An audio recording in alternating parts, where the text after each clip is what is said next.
உழைப்பு சார், இது உழைப்பு. உழைப்புக்கு நாங்க என்ன செய்யலாம்?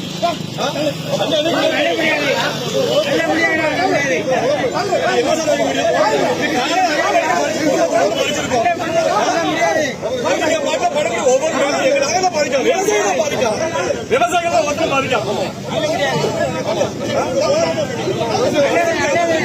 விவசாயிகள் இருந்து சங்கடப்படுறது என்ன சங்கடப்படுறாங்க? ஒரு மருந்து வகைகள் 2500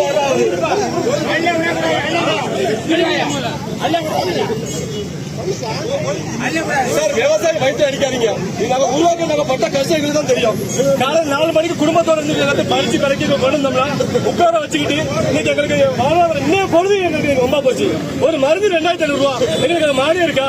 ஒரு மருந்து அடிச்சாலும் ஒரு பாக்கெட் கூட அடிக்க முடியாது. அடிக்க முடியும் மருந்து உருவாக்கி ஒரு பொருளை உருவாக்கி கொண்டு வருவோம். இது உங்களுடைய போராட்டம், எங்களுக்கு தான் கஷ்டம். 10 ரூபா பொருளா நாங்க குழந்தைங்களுக்கு சார் சாப்பிட வைக்கிறோம் சார். நான் கஷ்டப்படுறோம். சாப்பிடாத சார், நான் கஷ்டப்படுறோம். செருப்பு போட்டு இறங்க மாட்டேன் சார். அதுக்கு செருப்பு போட்டு இறங்க மாட்டேன். என்ன வியாபாரம் பார்க்கும் நீங்க பொழுது இன்னைக்கு எங்களை பார்த்து வியாபாரிக்கு என்ன செய்ய முடியும்?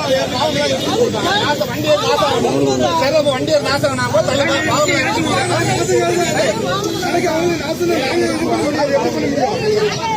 பொழுதுக்கு நாங்க என்ன சார் செய்வோம்? எங்களுக்கு வியாபாரம் பழகிருச்சு. இன்னைக்கு காலைல கொண்டு இருக்கேன். 6 நாள் பாடுபட்டாதான் இந்த பொருள் நாங்க உருவாக்க முடியும். அதான் போட்டாங்க மார்க்கெட் நடப்பு சொல்லிட்டாங்க. இந்த பொருள் நாங்க இந்த நாளைக்கு வெளியே விற்க முடியுமா? யார்கிட்ட கொடுக்க முடியுமா? சார் தயவு செய்து விவசாயிகளை வாழ விடுங்க. விவசாயிக்கு உரிமை தொகை தான் கிடைக்க மாட்டேங்குது. கிடைச்ச பொருளையாவது நம்ம கொடுக்க முடியாத அளவுக்கு இருக்குது. நீங்க கொண்டபடி ஒவ்வொரு வேலையும் நீங்க அங்க அமௌண்ட்டை ஏத்த அவங்க எங்கிட்ட விலையை குறைப்பாங்க. எங்கிட்ட விலையை குறைச்சாங்க பொதுமக்கள் தான் ரேட்டை ஏற்றுவாங்க. நீங்க எங்கிட்டையும் விலையை குறைக்க ஏற்ற விட மாட்டீங்க.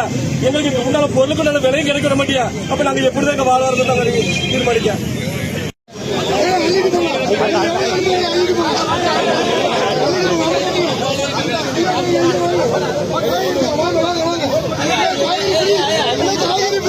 காய்கறி